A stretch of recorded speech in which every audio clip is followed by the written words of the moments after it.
north of the border. Here he comes through, rolling again.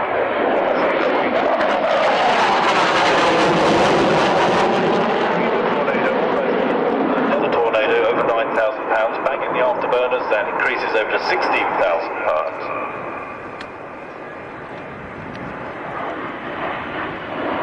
Slow speed pass with the wings swept fully back, which is an unusual. It's the first post-war development, really, of the DC-4. Soon suggested to Douglas that further stretching of design could be used to produce a vehicle with still lower specific costs, shorter stage lengths over which the majority of air passengers will travel. And this really was the DC-6 itself. Just listen to those engines as she flies past.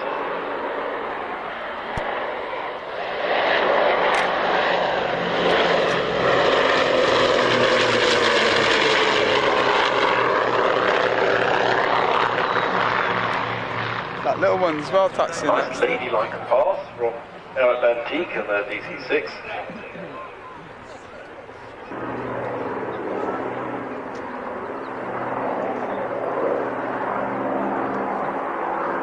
Showing him off.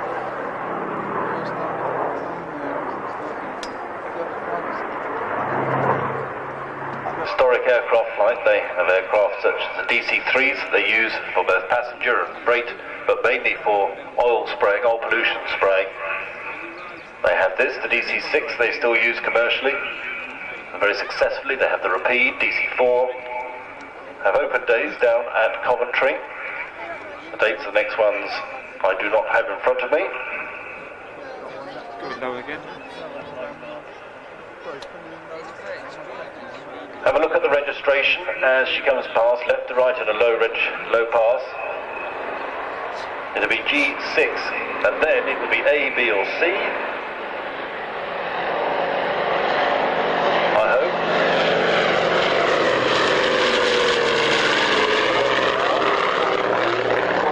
Back to the aircraft, this is, I hope, just water. Tells us that this aircraft also used, obviously, for the oil pollution spraying operation that Aerobatic support around the country. Positioning for another run in. This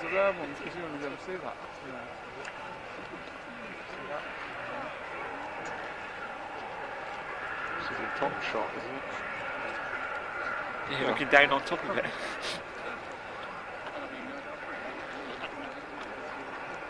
Going on to the other ones tomorrow.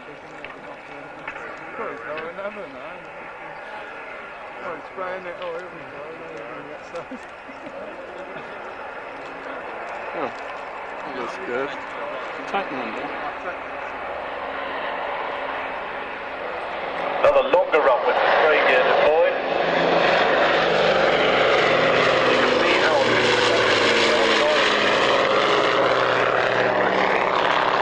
spraying from a bit lower than they're flying past at the now.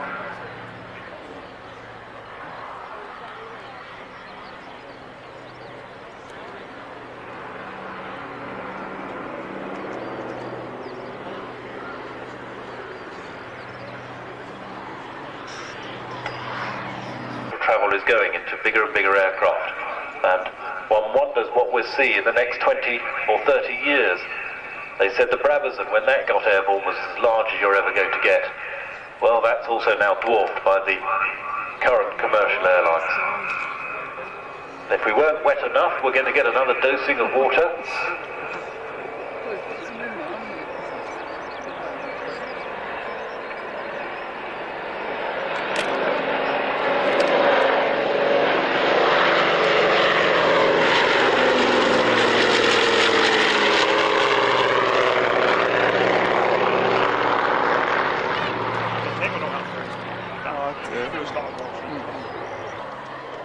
To the buffs that understand and know, is the 70th anniversary of Bert Hinkler's 1928 historic flight from England to Australia in an Avro Avion. And out on the runway, starting the takeoff run, is an Avro Avion. Bert Hinkler's flight was the first solo flight in a single-engine aircraft from England to Australia, being reenacted this year to celebrate the 70th anniversary of this certainly epic journey. Humanity to Australia in this aircraft. Doing so, he will demonstrate to the youth of today, he says, the legacy of the early pioneers is not dead. Well, it'll be a hell of a flight. It'll be interesting to see how he gets on. Many remember David's sister some years ago. How many years ago? It's way back, 20 years ago, flew to Australia in the Tiger Moth, the Havilland Tiger Moth. And he went accompanied with his engineer. And where did he find it? Well, under a house in a suburb of Brisbane. The owner had found the aircraft among a collection of aircraft housed in a farm shed in western Queensland, where it had languished for at least 65 years.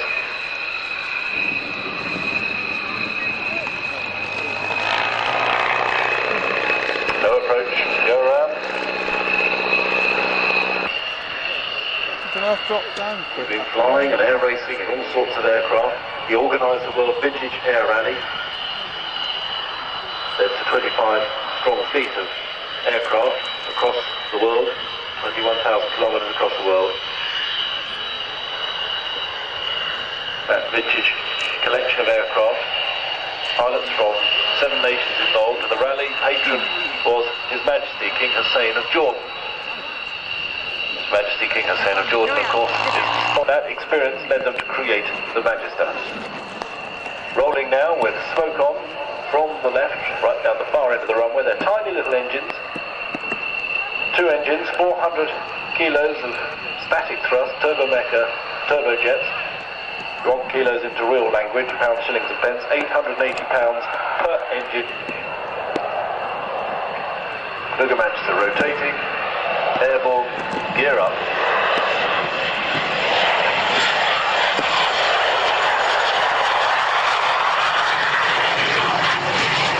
Lean back there.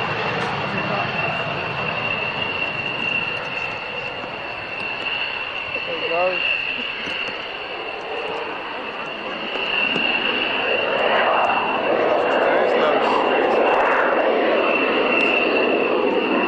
But soon amended to include air-to-ground capability with radar and all weapons navigation. Aircraft rolling, smoke on.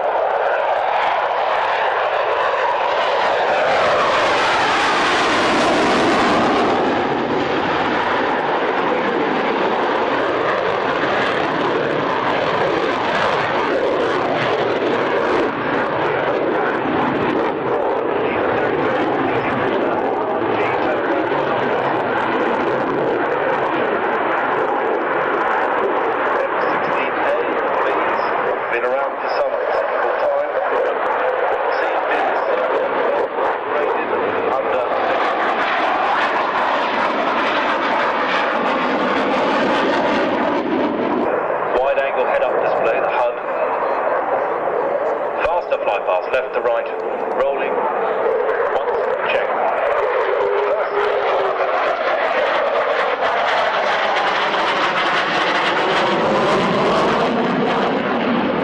Take and the frontal radar signature has been reduced something like 40%. All part of a program to upgrade the F-16 into the next century. First man away.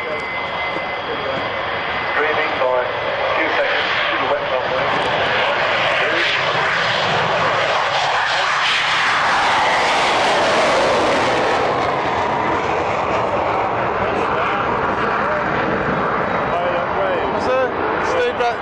Seems waving.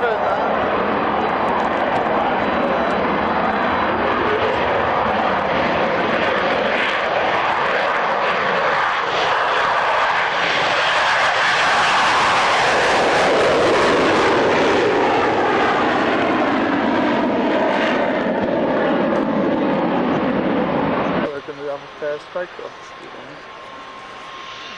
It's a bit dangerous in the wet, I'd say.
its own services.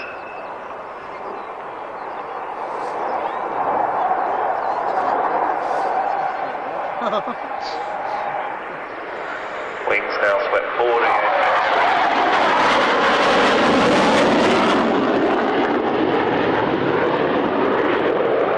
Coming in from the left, dig the airwax out. Wings swept fully back. Half turn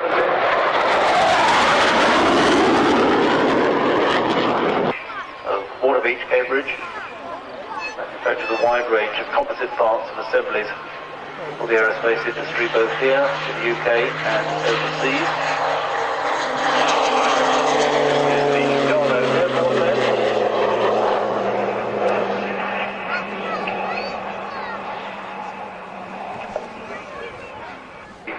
Engine, some of the variants.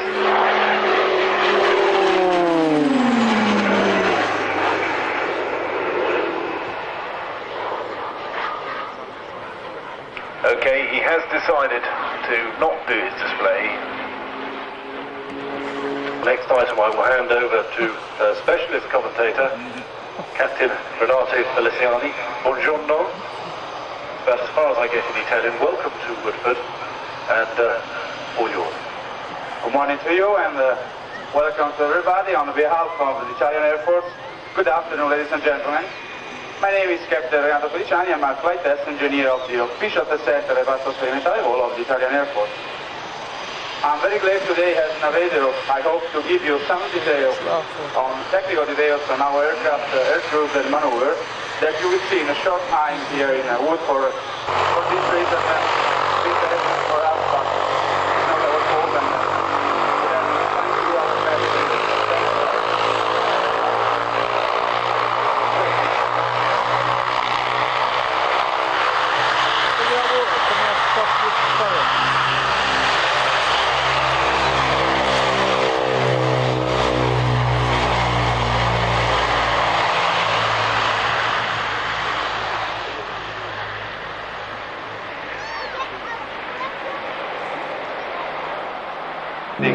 Training, one and evacuation of our squadron. We are coming from Pratica di Mare, which is an airport 10 miles south of Rome.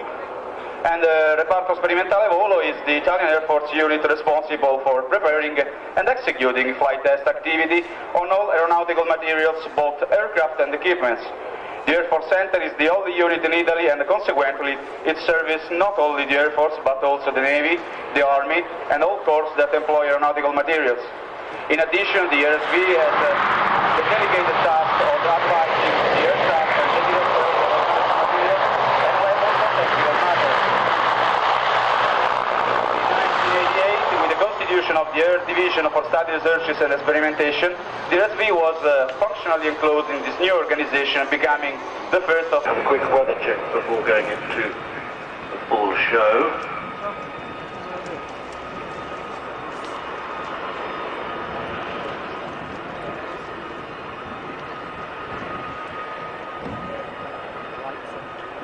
Cranking it around.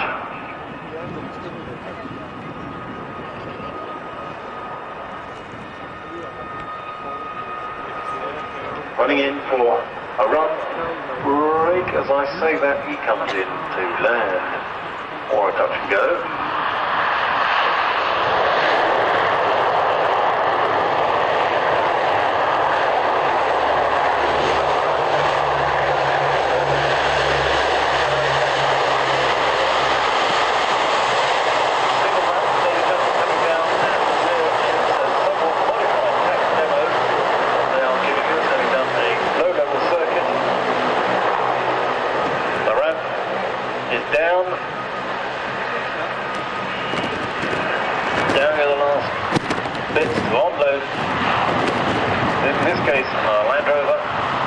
This in the middle of a battleground. You don't want to be on the ground for too long. But as soon as you get rid of your troops or supplies or whatever you have to, you want to be on his way. It may be a short strip, maybe a narrow strip. There's a hurt to go reverse up. It's also somewhat heavier than the normal tactic because it's a little bit over 1,200 feet. That's That's an awful lot over 1,200 feet. This is another departure way of staying low, gaining speed for a good rate of climbing. We won't be able to go too One rotor apart at the moment, or 30 feet. Not quite too easy it seems, because those blades are going around in opposite directions as the lead pair of gazelles pull up to perform a 270-degree wingover, quickly followed by the second pair. First by performing the double heart manoeuvre, as the first pair pull up to describe a heart in the sky. And should be replaced in the next couple of years, funnily enough, by the Lynx helicopter, which you can now see pulling up to give his solo display. Flown this year by Warrant Officer Al Moyes, and in the left-hand seat of the Lynx, keeping an eye on things for him, is Matt Paul. Those aircraft weighs probably a bit more tons when fully loaded, so to be able to throw a helicopter like that around is quite interesting. Pulling up now for a pedal turn, about 90 degrees nose up, using the pedals now to turn it round and dive back towards the ground. Increasing speed, and you'll pull up now into the hover. Quite an unusual manoeuvre for a helicopter, providing that today you can get the height you require.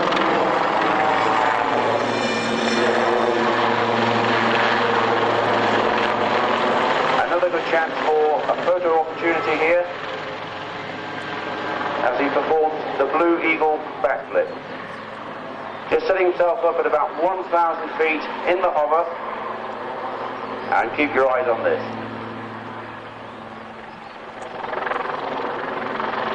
And back he goes, and over he goes.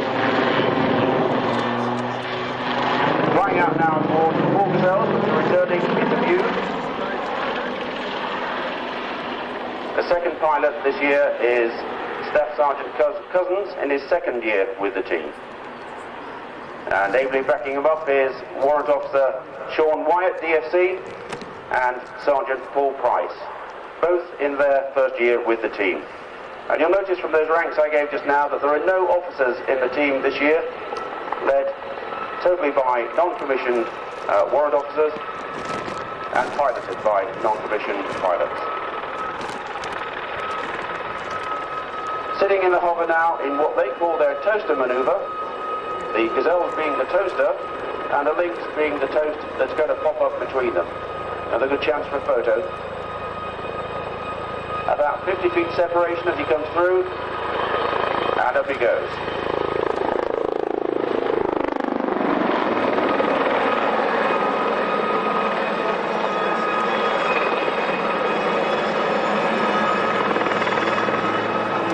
This is the 30th year of the Blue Eagles. They've been around for that time continuously in one guise or another, called variously the Sparrowhawks, the Silver Eagles, and now our original name that we started with 30 years ago, the Blue Eagles. He's just going to perform that backflip again, just so that you know that it wasn't a fluke the first time, and over he goes, and round he goes. Big swing. And if you don't control the aircraft all the time, something will happen.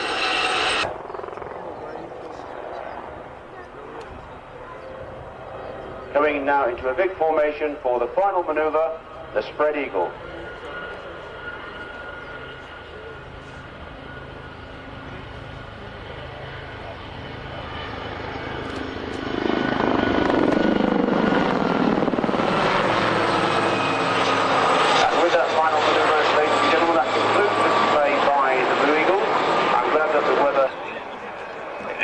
Aerodynamic, but it's a very, very versatile aircraft. From Airbus Industries, this is the Beluga, the A300 600ST Super Transporter. Replacement for its predecessor, the turboprop Super Guppy. Isn't she amazing? 2 engines. She's in from Hamburg, she's going down to Chester, down to Harden to pick up some wings to fly further down to Toulouse, where the Airbuses are constructed. Isn't that extraordinary? This is number 3 of the fleet. Program cost somewhere in the region of $1 billion. Aircraft price about $100 million each.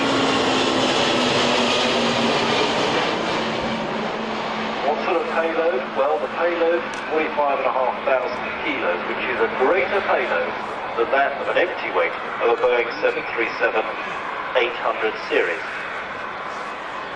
I can tell you that because I'm using James All-World's aircraft.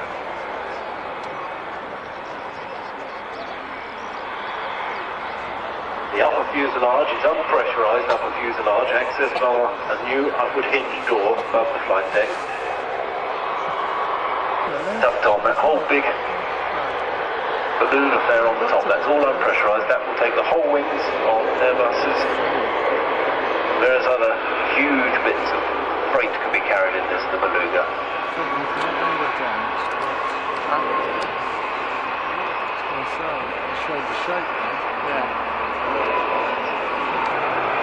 Based on the Airbus, the 300-600 airframe with a large unpressurised upper fuselage. Wheels down. Nose door can be operated in winds of up to 30 knots and about 35 miles an hour. Turnaround times are reduced from several hours to less than 45 minutes on the ground. Going through now with the gear down.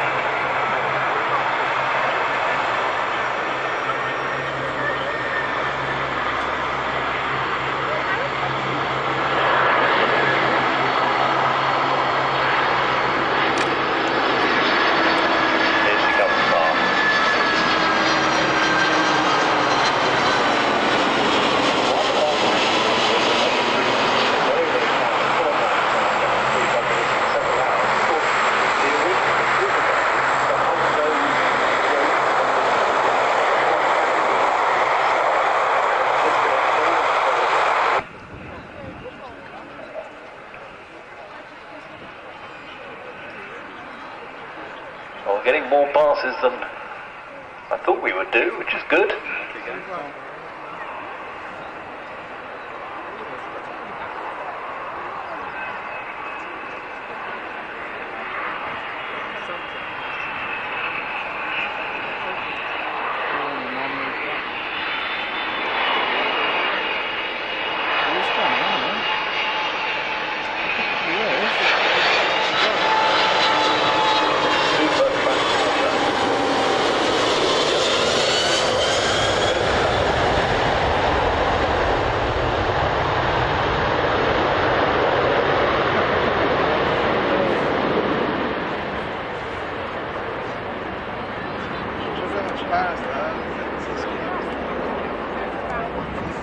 A low ceiling display. Major Bucci will start off its display with the takeoff and 45 degrees back. There's stuff. Oh, there's stuff.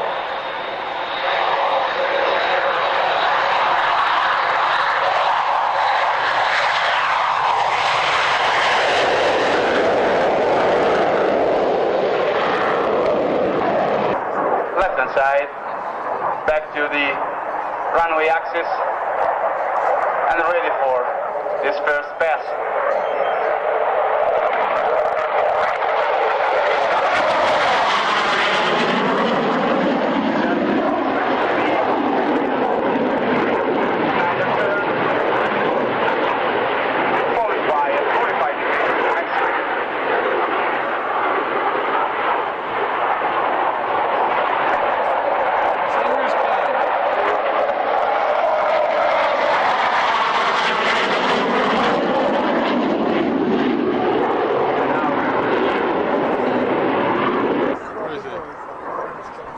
Another pass that will be the inverted flight.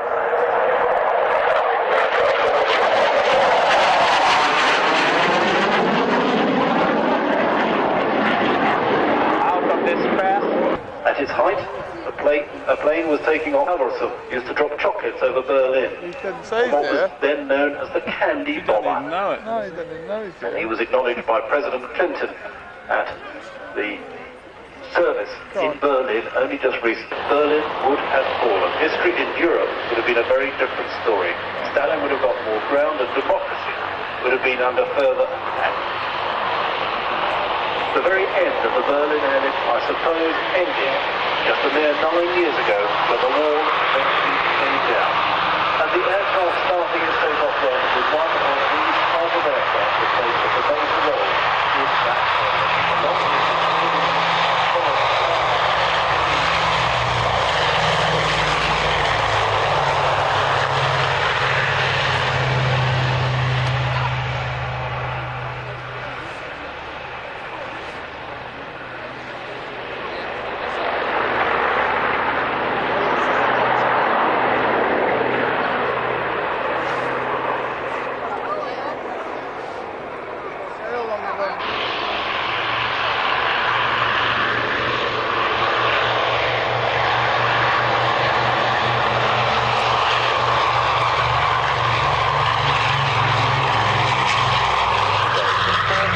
freedom.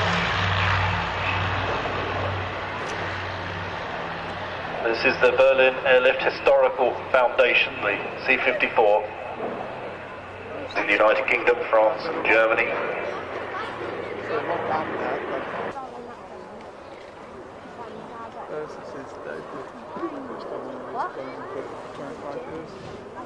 He's low.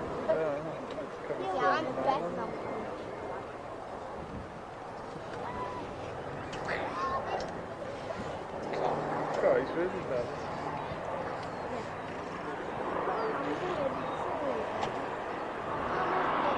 God, they're not. Here comes the Connie.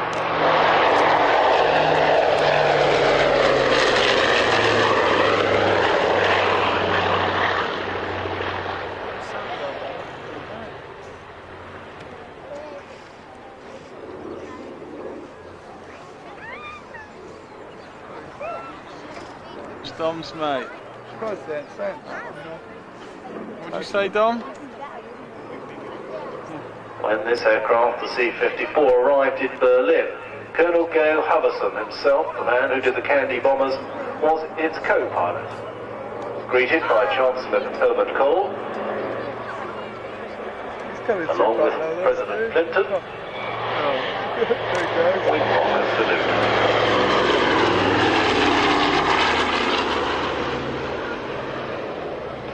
Spirit of Freedom, built by Douglas Aircraft Corporation, now Boeing, in 1943. This aircraft was used in the actual airlift, one of the most charismatic aircraft ever built, I would guess. The reason it had 3 fins is because of the very, very large engines, the Wright Cyclone engines, each producing something like 2,500 horsepower, but a ginormous propeller, over 15 feet in diameter, and that's why they needed very large spacing along the wingspan, therefore the large tail area. Towed by every airline around the world, was curtailed by the introduction of jet power to air travel during the late 1950s, although it did soldier on for many, many more years to go with second level V. This order was just for 10 in 1948 by the Air Force.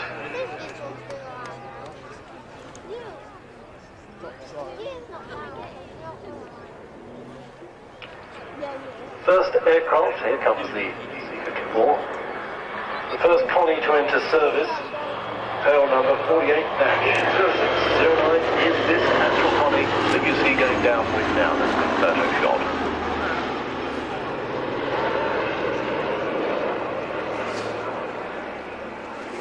Aircraft, and TWA not having the funds, a down on his luck gentleman called Howard Hughes said, doesn't matter, I'll buy a lot for them. And he did. To have that sort of cash lying around. Marvellous. Going through now, this is the Super Connie, first one to enter service. The Atlantic Division of the Military Air Transport Service, based at Westover Air Force Base, Massachusetts, entered service in November 1948. Very little bugs like budworm, grasshoppers, caterpillars, bar ants, mozzies, all across the vast area of North America and Canada. The Connie was ideal, operating down as low as 150 feet, giving an ideal spray sway around about 750 foot in width. Back to the Spirit of Freedom. Ah, yeah.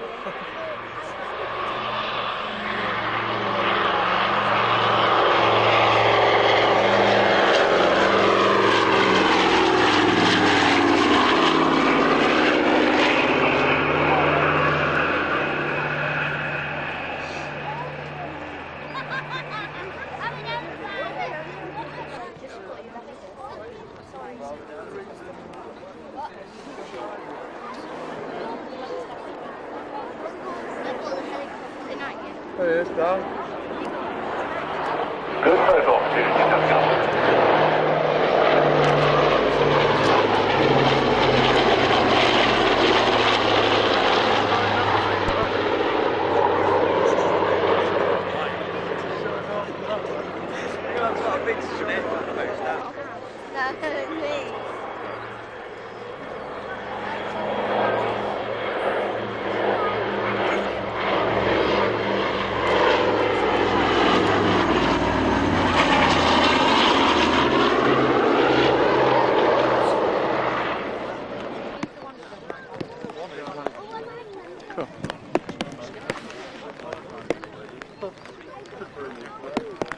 You're going to keep the nose up, Dom. Oh yeah, you got alright, you can go for that, so you know it's up. Yeah. Have to be quick. He's coming out.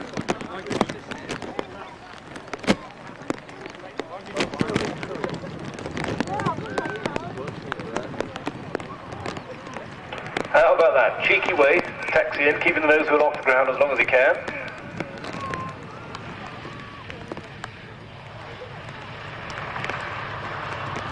That bear does a good job, doesn't he, Dom? Okay, the occasional check-in on the radio of the team to team leader's commands. The tough aeroplane stressed to plus and minus 10 times the force of gravity or solo aerobatics. This is where they break in it on the team. This is where they break. Textron Lycoming engine.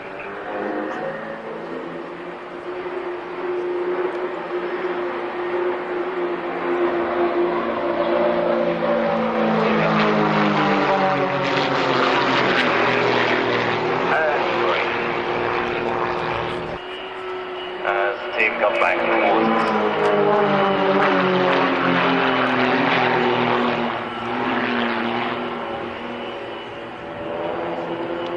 What a wind up there. And actually there's quite a bit of turbulence as well.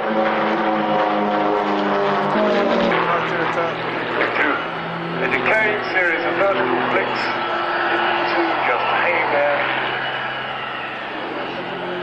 A little bit of a tail slide through the smoke, not much. Okay, changing formation. They peel off, don't they?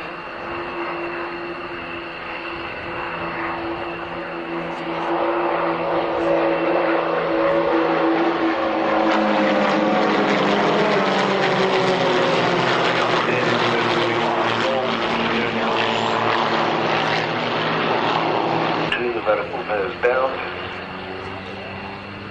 a nice and gentle roll back onto the A-axis.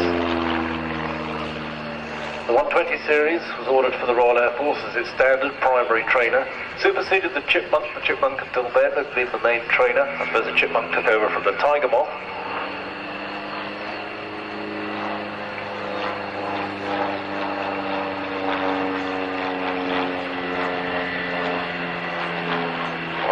Series was structurally stronger than its predecessor, the 100 series. Enabled a full range of aerobatics to be performed. Also incorporated a wider range of instruments for instrument training. Whoa, that's an interesting maneuver in a Bulldog. Some of the things you expect to see of extras and Sukhois, but it shows what a tough aircraft it was, and is. 30 years of age. 200 horsepower Lycoming. Max level speed of the Bulldog, 150. Bulldogs provided pupils with 15 hours of aptitude flying, the primary flying grading squadron, prior to them going on to the Jet Provost. Pilot and instructor sit side by side, dual controls, large transparent canopy.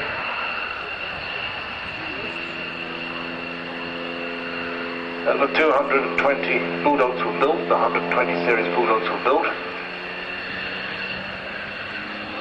Interesting doing a stall turn with a wind like that. It does drag you across the sky somewhat. Fishtailing up, boot to the left, boot to the right, boot to the left, pushing over the top. Nothing on the top for the maker's name, pointing straight down towards the speed increasing. You can see the huge ailerons out into the airflow. This is F-16.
Coming round now in front of us for a lazy 8. At the top of this evolution, it says, manoeuvre, I suppose that translates to speed 300 kilometers an hour.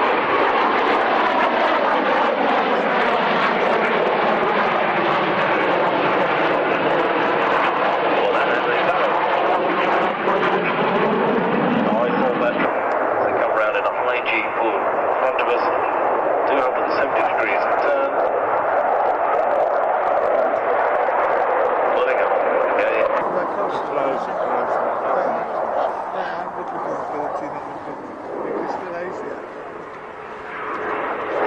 How about that? Rolling.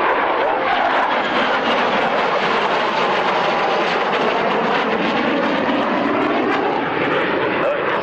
I like that. Maximum speed at about 800 knots, something like that.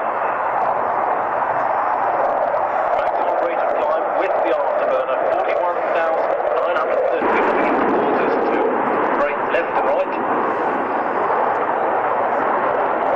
Clean the lens.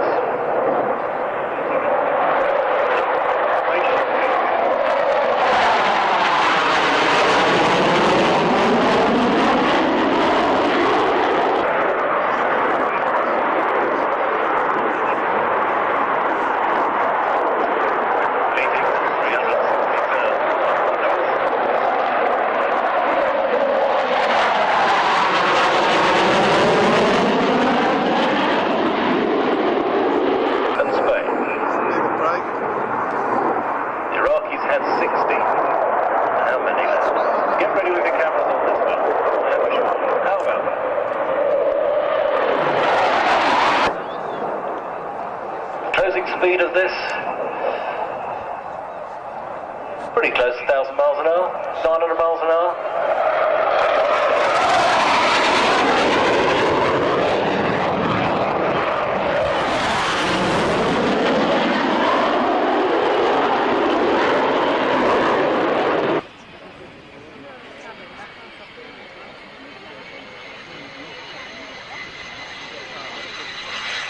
Lots of brand new camouflage.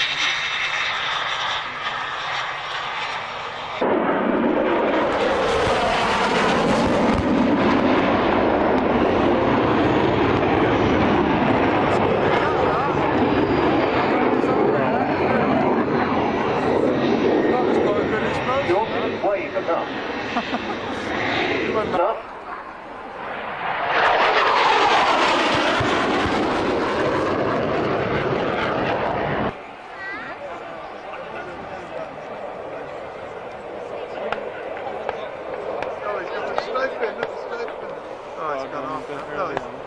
They are. It's shooting at the guys out on the middle of the airfield.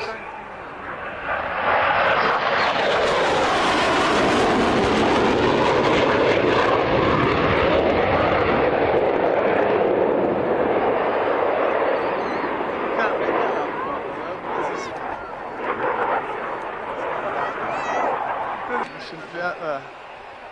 Not a campsite. Thing.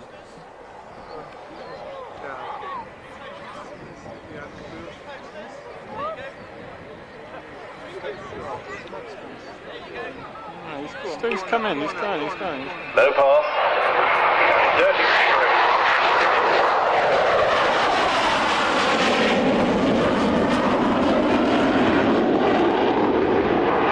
Dad's favourite aircraft.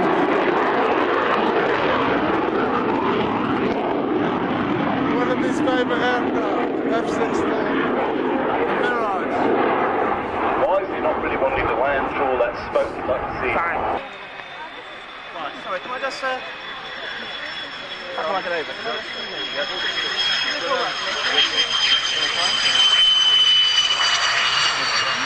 What's his name? That one and that one. Craft. Anglo-French Jaguar was originally designed for this requirement, but emerged as too complex and powerful for that role. Rolling now with little alpha jet.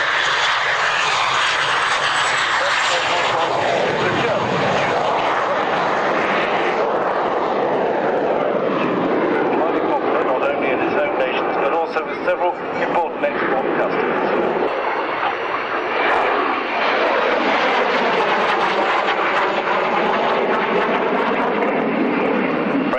Air Force, the French Aerobatic team after they got rid of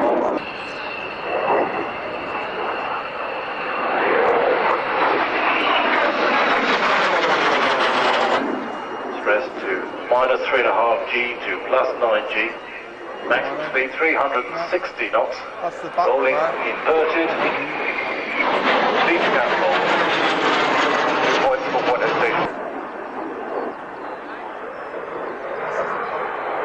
Do a manoeuvre that is called a bush.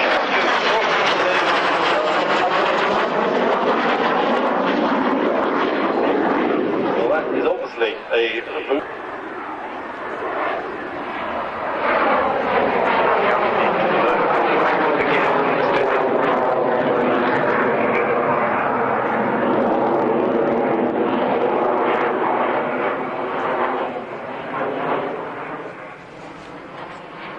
Down a bit. He's got his wheels down, man. That's rolling. Still with the gear down. Did he stop it?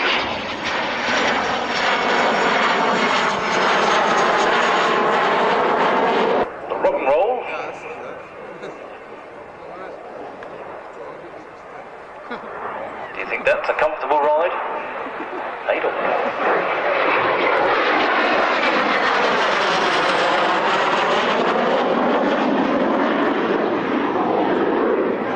Yep, that is definitely rock and roll. That's what it's saying.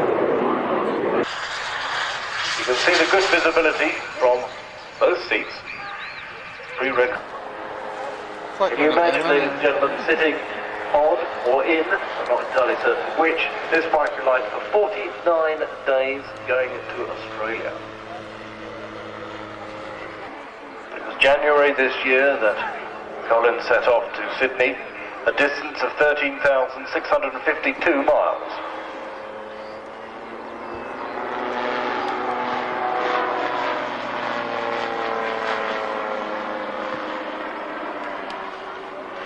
Looking for further sponsors.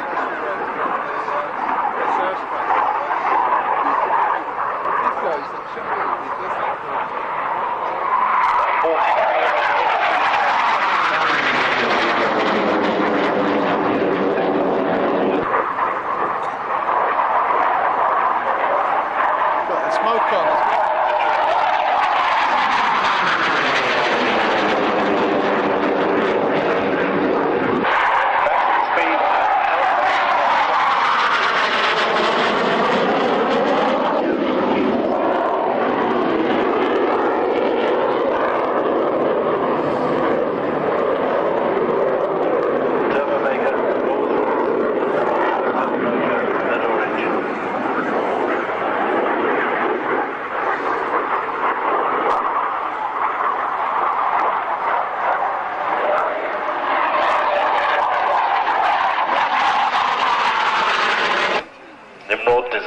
replace the aging Shackleton Maritime reconnaissance aircraft of Strike Command. Design of the aircraft began in June 1964 with government authority to proceed being given a year later. Here she comes. In flight and fueling approach, very visible.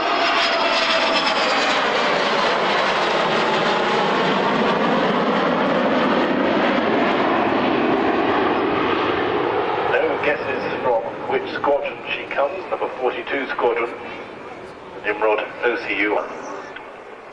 Round in a 360, the searchlight on the starboard wing is being switched on.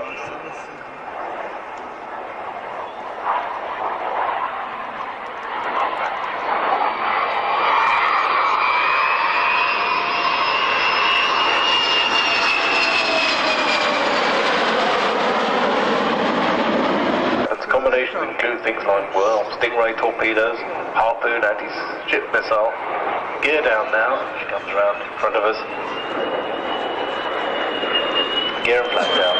Look at the underside of the aircraft in landing configuration.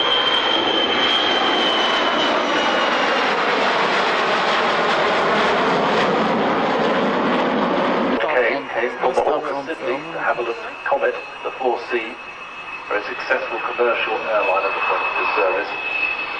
This is the military extension of that development.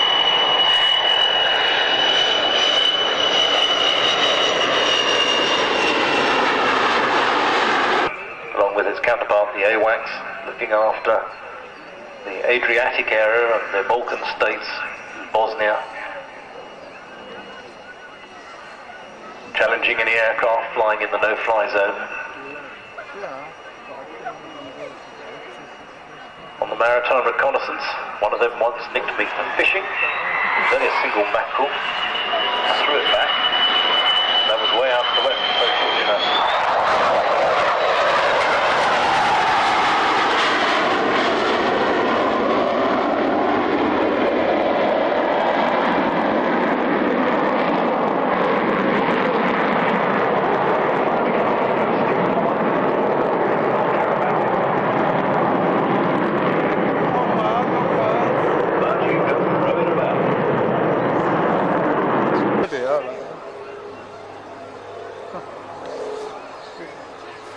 Kinsey.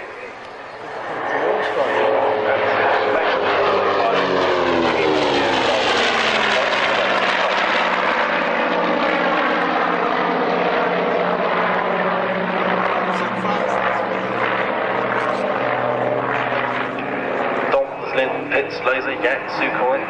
British Aerobatic champion 3 times.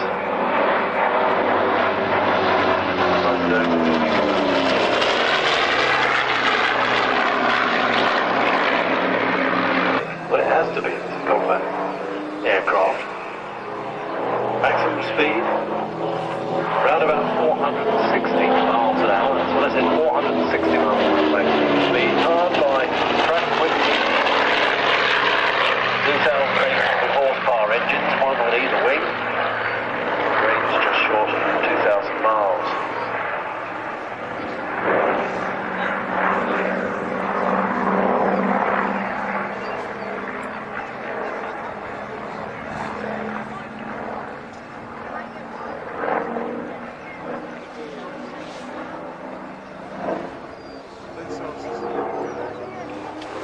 And the 12 Tiger Cats still exist.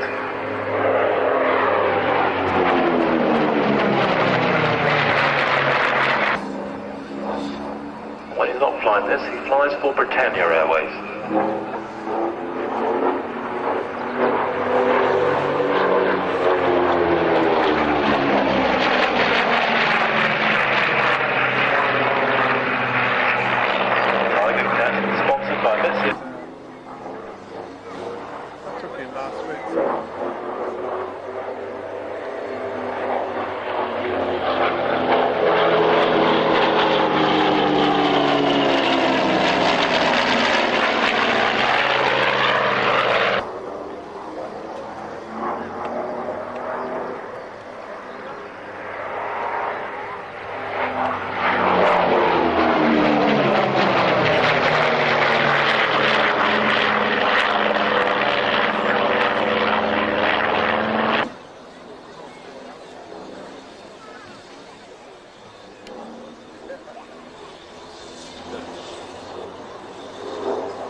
fly off aircraft carrier.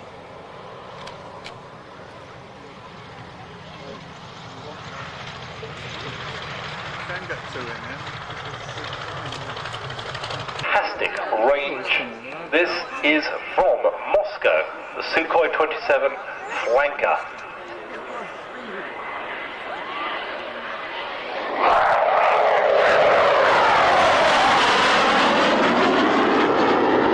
Ground attack capability of the Sukhoi 27 was only observed late 1991. It was very much under wraps until then, as they developed the aircraft. This, we believe, was by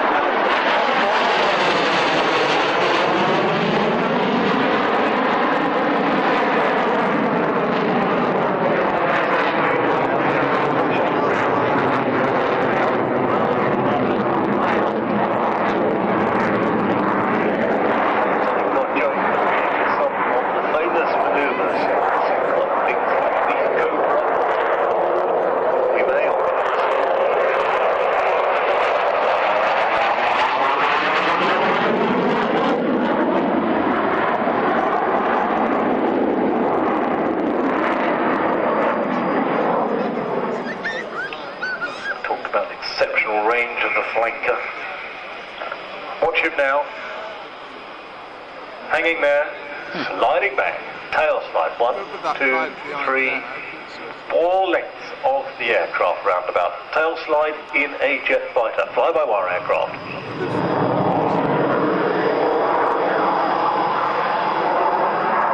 I don't know what happens to the airflow through the jet fighter when that happens.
At all. Coming through now in the high alpha, high angle attack run.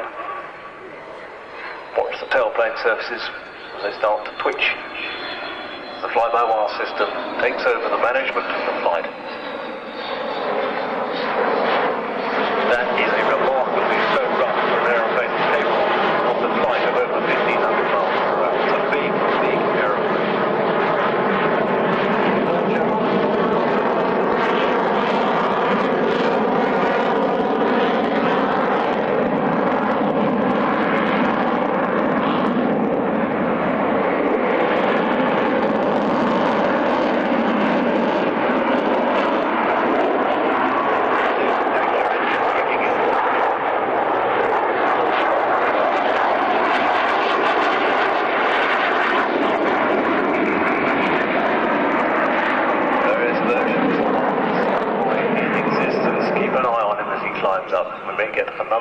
Tail slides. A bit all surprised. Just drifting up.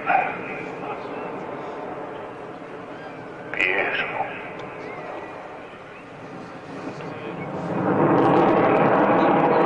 Sukhois used in the Maritime version. The Ks. Fighter bomber. 1B.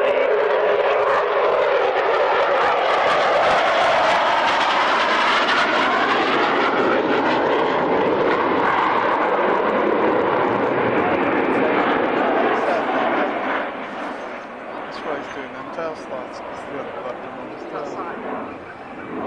To being an escort for deep strike missions for the Sukhoi 20.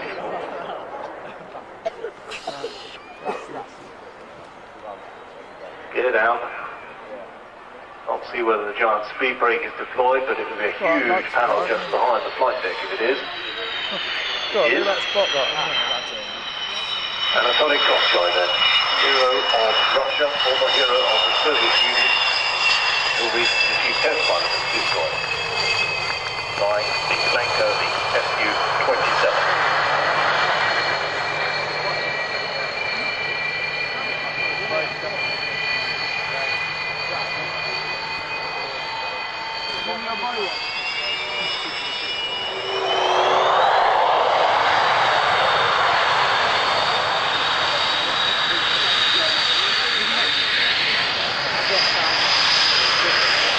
Boarding, you'll see Cutty enter a full reheat turn. It's a height of 300 feet and a speed of 420 knots.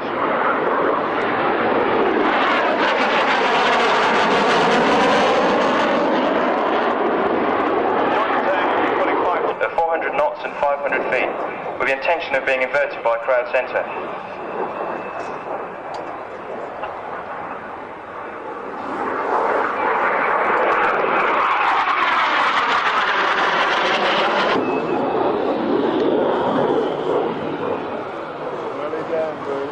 Welly down there.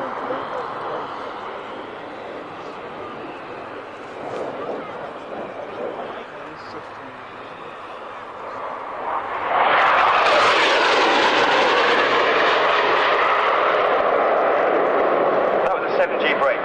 Both engines now idle, and if you look closely, you may be able to see that the air brakes are out.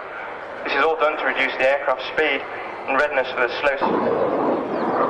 To the crowd, this will look initially as though it has rolled the wrong way, before rolling out onto the display line upside down.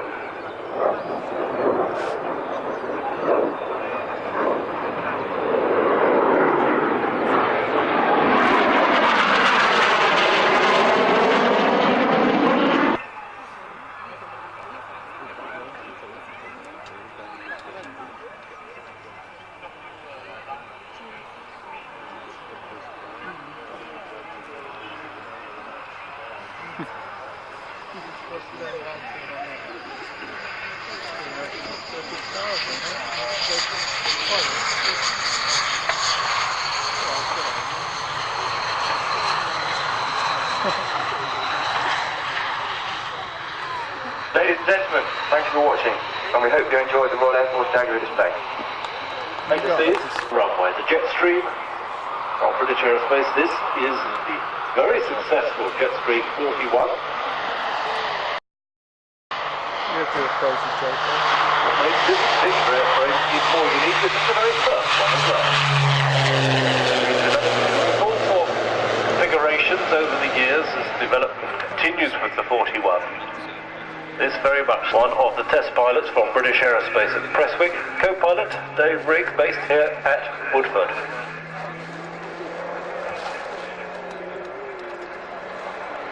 Colin Wilcox, former RAF fast jet test pilot, taught at the ETPS school, Boscombe Down, operate them. Sponsored by Normal Air Garrett Limited, and the sponsors for this display. It's very quiet, which is a requirement of 3 abreast seating.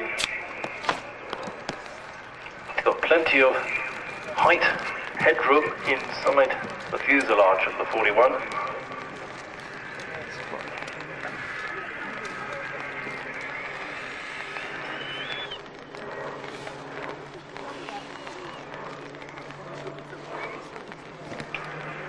Limited, it's a display that we can do. Can't go far south because there's a bit of rain coming in. The red arrows now all strapped in on the far side of the airfield. They will be taxiing shortly. 30 configuration flight paths, tracting the gear as he goes around. Good looking aeroplane, Jetstream 41. Macaulay 5-bladed propellers.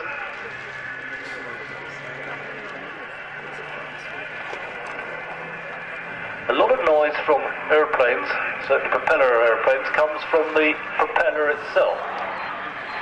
So this further and new development designed by the propellers cuts down an awful lot of the rasping noise. Something like the harbour, when it takes off, that very rasping noise that's very distinctive of the harbour is the propeller tips going supersonic.